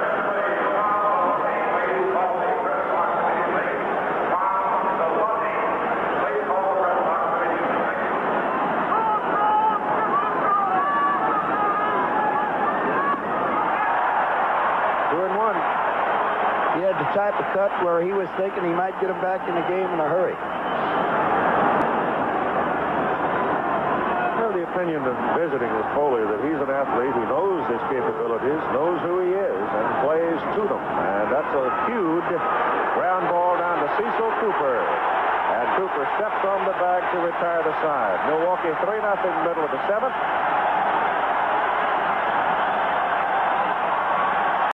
More tower. More power, more Brewer baseball.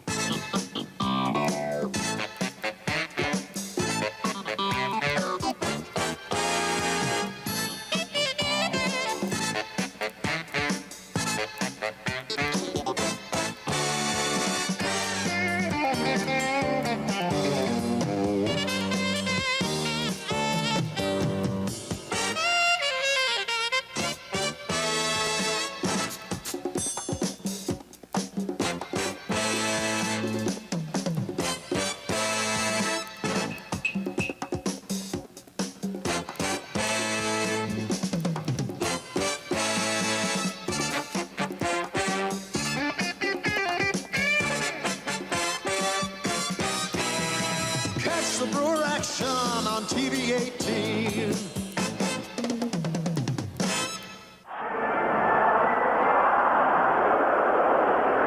Raleigh the Magnificent. With his curling handlebar, his presence has not been felt so far in this series. With a muscle tear in the pitching arm, he has no idea if he would be effective if summoned from the bullpen. Certainly, there would be some risk involved, but I bet you we see him before this series is done if it stays alive. Right now, Milwaukee is leading by a score of 3-0 as we go to the bottom half of the 7th inning for Don Money, Charlie Moore, and Jim Gantner against Mike Witt. Don Money knocked in the 3rd run. Fly ball that scored Ted Simmons from 3rd base. 2 balls and no strikes. The way Don Sutton's pitching, California can't afford to give up any more.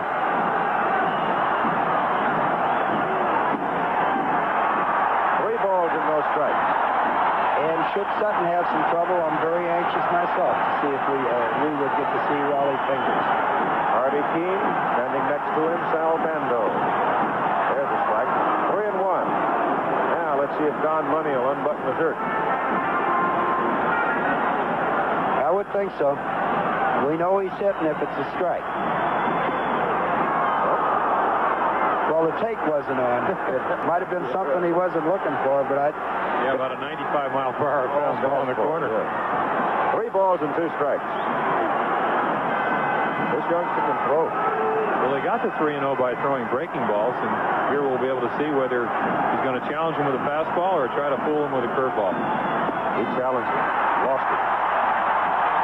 Tough pitch to take, but looks like Witt wanted that pitch. First walk issued by Mike Witt since coming on in the 4th. Pinch runner. I think it's Marshall Edwards. Speed, very quick.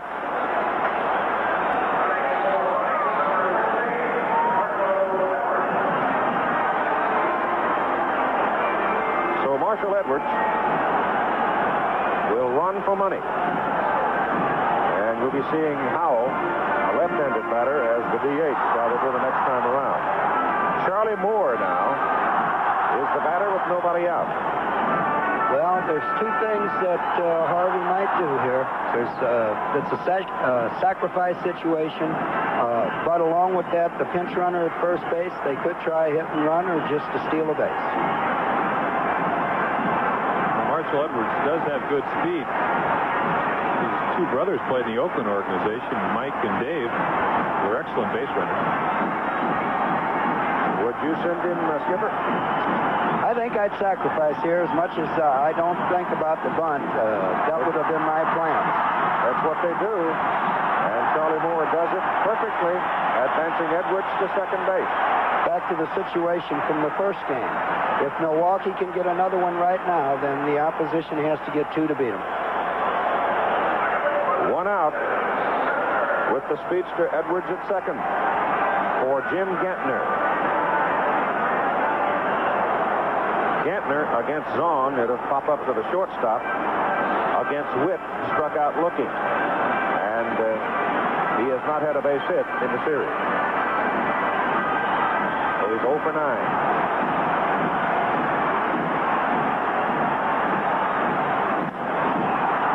That's lifted in the air to right center field and hit pretty well. Fred Lynn moving over to make the catch.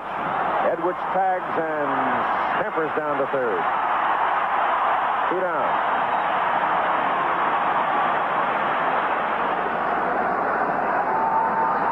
Paul Molitor.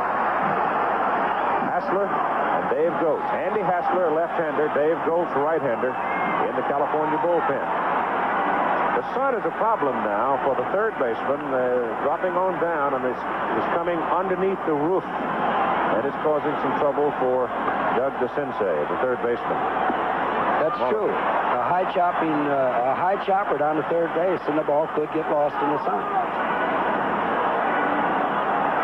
See the shadows there now. There's a separation between the stands and the roof, and that's where that sun's coming from. And it's bright.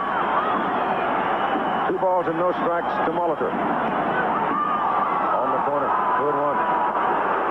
2 out. Marshall Edwards over at third. Pitch might have been a little high. Outside, but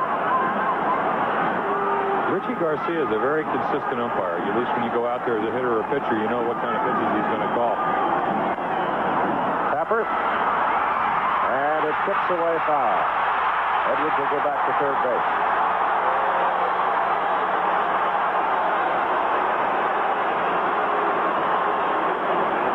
Two balls, 2 strikes. 2 down. Ball is well hit to left. Downing is going. It's gone.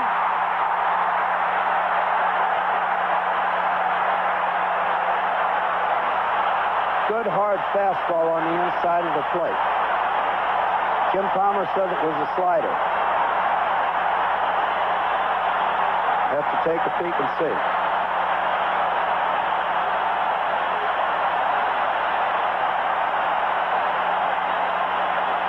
So Molitor hits it into the left field seats. There it is. Right slider. Not the best pitch to throw to Paul Molitor. As we said many times, he's not a good breaking ball hitter, but when you get it up in the strike zone, that's his 20th home run of the year.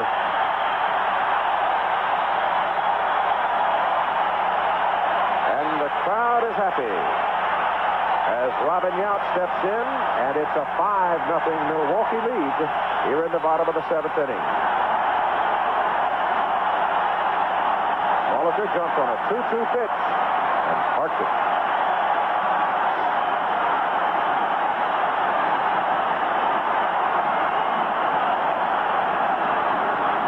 Inside.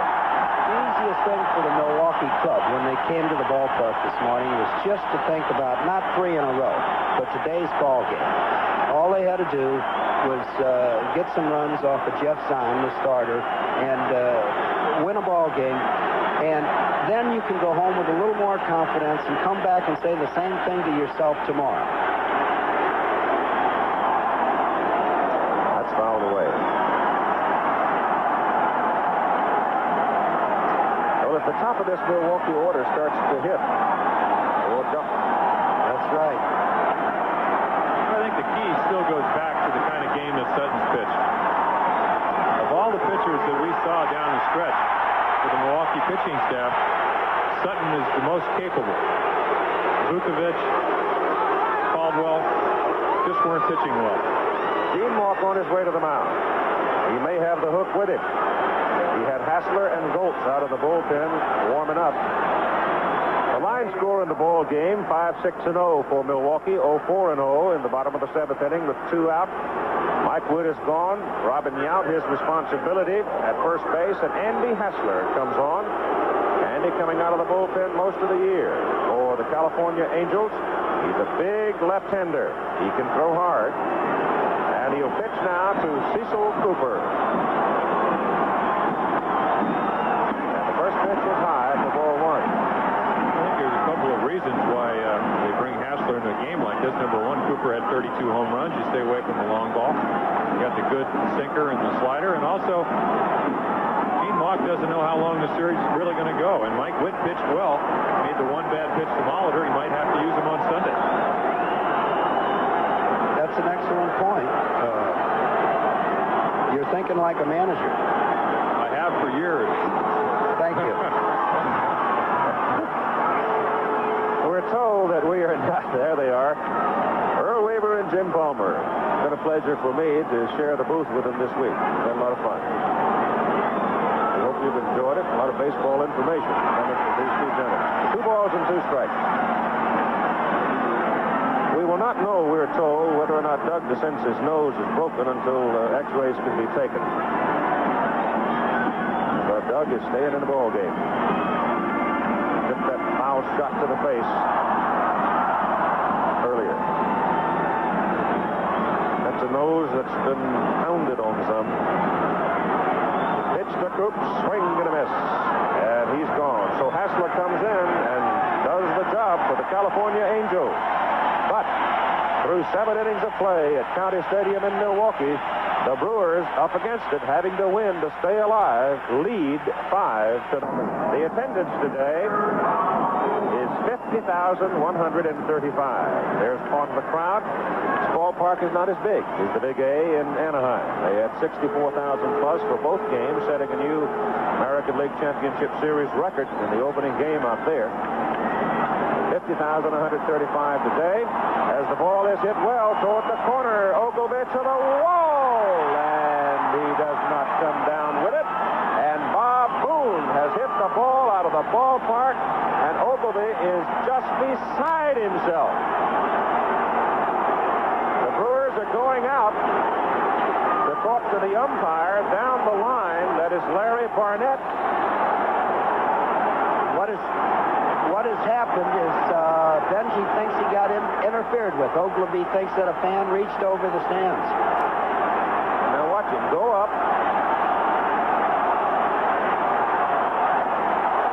Kid leaning over the rail out there caught the ball. I don't know if Benji could have reached it or not, but he certainly was denied the ultimate opportunity, wasn't it? That's a shame. That's a shame that this has to happen. See him right there. He just reaches down and makes the catch. And the Brewers complaining that they should be entitled, the man is entitled to have a fair chance to make the catch. And they're arguing, Harvey Keene is out on the field now arguing that there was interference. All right, I'm going to see if I can find the fan in the stands that reached over. And it's a shame now that the umpires have to go through something like that.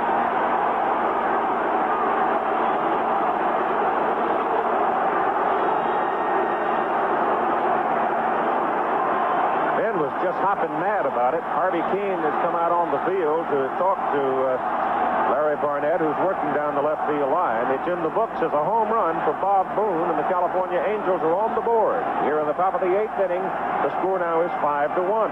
That's the only way you could really eliminate something like that, though, is to clear out a row or two so the fans can't hang over the field. Either that or just move the fence in far enough that they cannot interfere. But it's been part of baseball ever since baseball started. It's unfortunate that it happens, but it's going to happen. It's been part of the game, and that's why the fans come out, so they can get close. Downing steps in, hitless in 3 trips. Pops him up. Gorman Thomas, short center field, makes the catch. 1 down.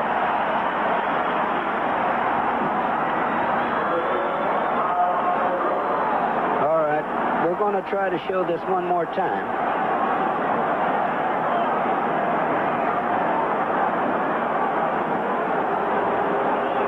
Watch him reach down, make the catch. That's right, he's got it.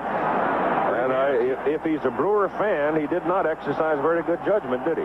No, he did not. But he can tell all his friends he's got Bob Boone's home run ball. That's right. The telestrator being used by Earl Weaver during the course of the American League Championship Series to help highlight the information. Here's Molitor coming. Ball hangs in his glove.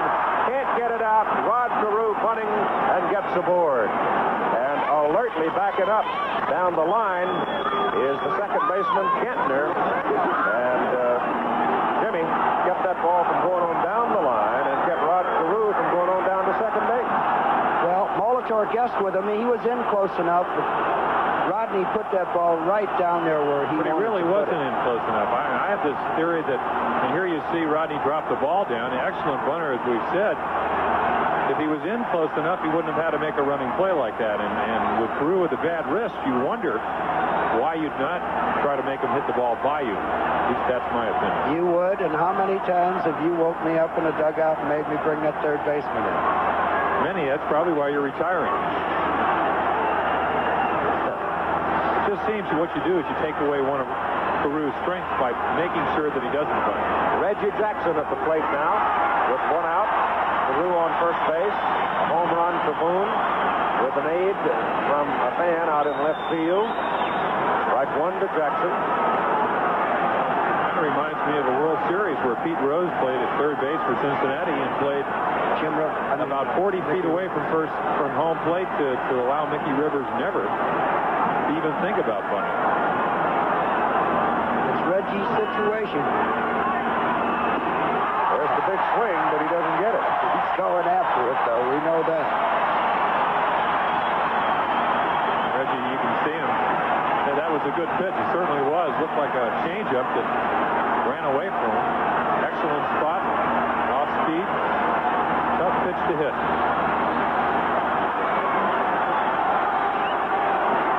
Swing and a miss. Struck him out.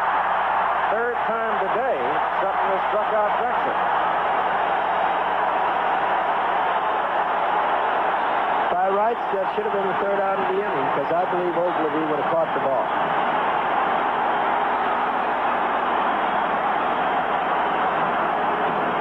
Here again, there's that breaking ball. Breaks low and away. Reggie can't get to it. Tremendous command of the curveball.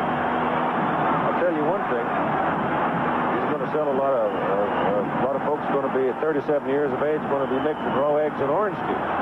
To start a hard day, because he says that's all he eats. I'm going to be 37 next year. I think that I might even adopt that diet. Redlin with 2 out.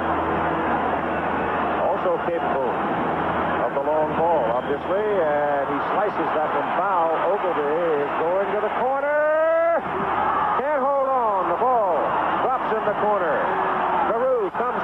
the score. And let's see whether or not Ogilvie might have hurt himself as Fred Lynn stands at second. He did, Keith. Tremendous effort on that ball. Difficult play. Fighting the sun. Ball slicing away from him. When you're running that fast, that wall comes up on you in a hurry. Pretty good pitch, a fastball away. Freddie Lynn, who played for Fenway Park for years, can hit the ball well to left field. Time being taken here for Ben Ogilvie. Trainer is on his way out. See what he can do with him. You'll see the ball hits right in the pocket of the glove or the bottom of the pocket.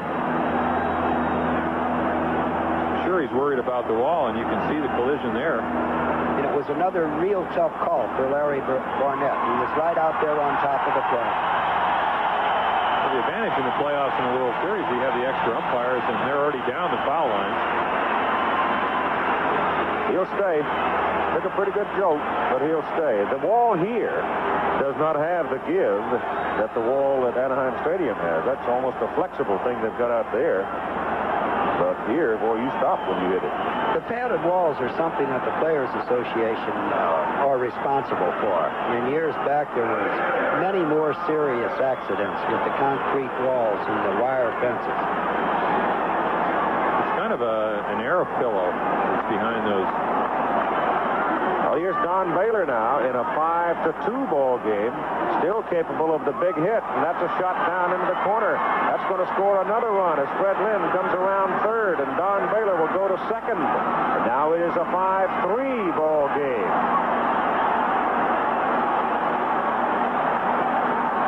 Doug DeCense comes to bat as the tying run, and here comes Harvey King. And he's got the hook.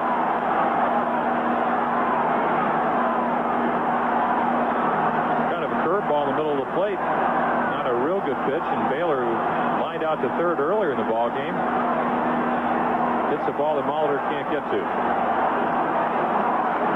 So Harvey Keene is going to the pin, and the name that jumps into your mind right away is Raleigh Fingers. But you'll not get Fingers, you will get Peter Ladd. But I think we'll probably see Fingers get up if they do bring Ladd into the ball game. Ladd is the right-hander, throws hard, uses a changeup. There's Raleigh Fingers, who has not thrown today. I'm sure the performance of Ladd the other night has a lot to do with his being back in this situation. Well, apparently Harvey hasn't made up his mind, and he's not going to until Rich Garcia, the umpire, says, let's get along with it. As a manager, you got to feel right now that you'd be out of the inning. And all of the pitches that Don Sutton had thrown, after that, he'd still have left for the top of the ninth. He's going to bring Ladd. So Peter Ladd is going to be called in from the bullpen. The score is 5-3 as Don Sutton goes 7 2/3. So here's the youngster coming on in relief of Don Sutton. Came in the other night, faced three men, struck out 3 men. Of course, the score was 8-3 with his team trailing. A little more pressure now.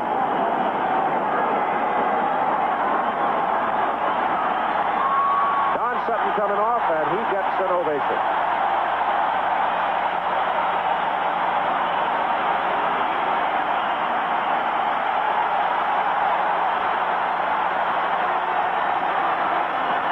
Peter Ladd comes in to warm up before the ball game. In talking to Don Denkinger today about some of the new elements that have been applied to baseball rules, we talked about fan interference. The factor of fan interference, a definition of that rule, and the judgment element having to do with the umpire making the call. Well, you're dealing with fan interference, spectator interference. You're dealing with a ball that's in play normally had it not been interfered with by a spectator. And what we have there is where the runners would have been had there not been spectator interference. And so it's strictly up to the judgment of the home plate umpire. where he feels the runners would have been had the fan not interfered with the baseball. It isn't necessarily 2 bases. It could be 3 bases. It could be 1 base. If it's a ball that hit the wall and came right back into play, normally you take Boston, Yankee Stadium, where the ball will hit and come short, and it would be 1 base. There's no set rule for spectator interference. It's strictly a judgment call on the umpire's position. All right, with that as a background, let's go back to the home run that led this inning, where Bob Boone hit the ball. Ogilvie up to try to make the catch, and a fan reached over and literally took it right away from him. Earl, do you think that even if they had called interference by the fan, they would maybe have limited that to a double instead of, I mean, it's kind of hard to assume that Ogilvie is going to catch that ball. It is. When you have a drive to the wall, the sun leaping against the fence. Since it wasn't called, we'll never know, Jim. I don't know what to say about it. He could award the out. Yeah, sure. Of course he could. But apparently in the judgment of the referee there, the umpire out there, he probably felt Ogilvie would not have made the catch. So, whatever, it goes in the book to the home run, and Peter Ladd now up, delivers, and gets a strike on Doug DeCinces with 2 outs in a 5-3 ball game. And as DeCinces stands at the plate, he represents the tying run in this ball game. And we were wondering what Peter Ladd, that kind of blooper pitch he throws the other night was kind of a palm ball that he throws. He has the fastball and the slider, and kind of a slow pitch that he kind of loops up there. And I'll go back to Raleigh Fingers. What a different circumstance it might be here if he were healthy. Well, this crowd is into it. 2 balls and 2 strikes with 2 outs. Tying run at the plate. Peter Ladd pitching in relief of Don Sutton to Doug DeCinces. To the hole. Cut off by Molitor. Falls throw in time. And Ladd comes in and slams the door as the Angels threaten to come all the way back and even it up. It's 5-3 Milwaukee. Middle of the 8th. Back after this message and the word from our local station. Ed Simmons for the Milwaukee Brewers in the bottom of the 8th inning, to be followed by Gorman Thomas, then Ogilvie. Milwaukee 5, California 3. Andy Hassler, the 3rd California pitcher, with a 2-strike count now on Ted Simmons. California is scheduled to send Gritch, Foley, and Boone to the plate in the top of the 9th inning. Andy Hassler's job now to keep the Brewers under control. Bouncing ball to the shortstop. Foley throws him out, 1 down as Thomas comes to the plate. Getting back to the call in left field, Larry Barnett, in my opinion, missed the call. But the umpiring profession, the umpires are human beings, and he called it the way he saw it, and that's the way you have to do it, and let the chips fall where they may. Yeah, but if you'd been against your ball club, you'd have been 9 feet in the air on your way up there. That's probably the truth, and that's why I was left asked to leave 89 times. Pitch to Thomas, good for a strike from Hassler. You can put any kind of camera angle on you want, and you really can't see it the way that he had to see it to make the call. I don't care how fancy your coverage can be, it's still not quite the same. And there's Gorman Thomas hitting a fly ball into medium center field for Fred Lynn. 2 outs. Now it's Ogilvie. My feelings in a situation like this, I'm more nervous trying to protect the 5-3 lead than there's a bloop into left field and a good play by Tim Foley. But Tim Foley with his back to the plate, back to the hitter, going out, making the catch to retire the side. So Andy Hassler does his job. He shuts down the Milwaukee Brewers in the bottom of the 8th. 1 more chance for the California Angels. Raleigh Fingers is now up and throwing in the Milwaukee bullpen. He is throwing behind Peter Linwood Ladd, who split this past season between Vancouver and Milwaukee. He was 10-2 with the Canadians in Vancouver before coming to the big club. And he pitches to Bobby Gritch, and he burns a fastball in for a strike. Gene Mock had the take on trying to get a runner on base to get the tying run to home plate. Brewers leading the Angels 5-3 in the top of the 9th inning.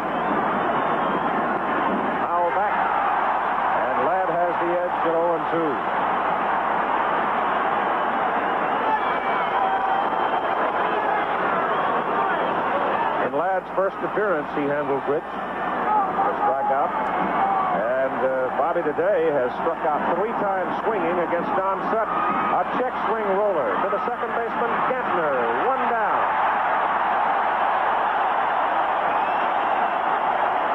Yeah, well, I was saying last inning about being nervous. In Mock's position, I'd be more nervous than trying to get back in the ballgame. I really don't know if Gene is or how Harvey feels. But got that fellow right there, Gene Autry. I would think that Gene is doing a little rooting right now. Just turned 75 a few days ago. Rob Wilfong coming to the plate. He will bat from the left side for Tim Foley. Wilfong's an excellent fastball hitter, likes the ball out over the plate. Not much power, just kind of a line drive hitter. I think I got him here. He went 3 for 3 off me in Orlando once, and Gene brought him to the big leagues. Well, they're not going to give him a chance to bunt. Molitor is 3 or 4 steps in front of third base. This fella can bunt just as well as Rodney Carew. That's on the corner. You can see that Molitor's in on the grass, and he creeps in another step or so as the pitch is being made. 1 out in this 5-3 ball game. Tension is pretty deep in both dugouts. Swing and a miss. 1 ball and 2 strikes. Now, one thing's for sure, Pete Ladd has a good arm, because he is throwing the ball hard. I'll agree with that. We call that bringing it. The 1-2 pitch struck him out.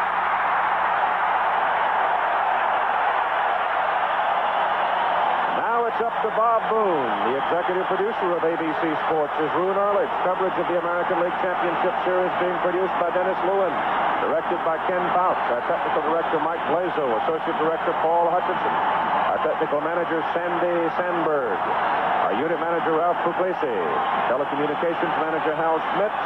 Assistant to the producer, Mo Davenport. Researcher, Jerry Klein. And statistician, Peter Hurt. And to the final out we go. See if they can get Bob Boone. Swinging a miss for a strike. They had Don Sutton on your screen, and he looks like he's relaxed a little bit right now. Swinging a miss, strike 2. Becoming more relaxed with each pitch. And the crowd is really excited now. There's Audrey Keene. Foul ball. Well, we talked about the home fans' influence, and if they were out in Anaheim, they certainly wouldn't be on their feet. It means a lot when you have the home fans rooting. They got great fans here in Milwaukee.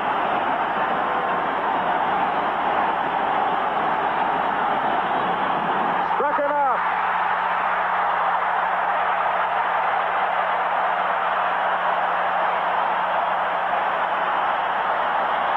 Brewers win 5-3. Youngster Peter Ladd making himself a name, isn't he? Yes, he is, and we saw a very good ball game today. The biggest. It was 5-0. Brewers looked like they had a handle on it. Then bang, bang, bang. The Angels come battling back. And they chased Don Sutton in the 8th inning. But Peter Ladd comes out of the bullpen and slams the door, saving the game for Don Sutton. Geoff Zahn, the loser. Home runs by Paul Molitor and Bob Boone. Once again, the final score, Milwaukee 5, California 3.